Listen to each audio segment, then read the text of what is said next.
Hello বন্ধুরা, আসসালামু আলাইকুম। দেখেন, ছোট একটা জা কুমড়োর জানালায় কতগুলো মানে একদম মোরব্বা করা কুমড়া বড় বড় হয়ে আছে। এগুলা আর কিছুদিনের ভিতর পেরে মোরব্বা বানাবে। তো আপনারা বাজারে বা বিভিন্ন জায়গায় মোরব্বা বিক্রি করতে দেখি মূলত এই কুমড়ো দিয়েই আর চিনি দিয়ে আরো কিছু আইটেম মিক্স করে এই মোরব্বাগুলো বানিয়ে থাকে।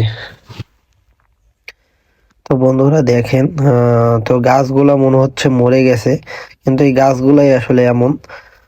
তো অনেকগুলাই ১, ২, ৩, ৪, ৫, ৬, ৭, ৮ অনেকগুলাই মানে এই জায়গা আছে এই কুমড়া। তো আমি অনেকদিন পরে এই এত বড় কুমড়ো গাছ দেখলাম। তো তাই আপনাদের মাঝে শেয়ার করলাম। তো বন্ধুরা, আমার ভিডিওটা ভালো লাগলে অবশ্যই লাইক কমেন্ট করে জানাবেন আপনাদের কাছে কেমন লেগেছে। তো বন্ধুরা, আজকে ভিডিও এই পর্যন্তই।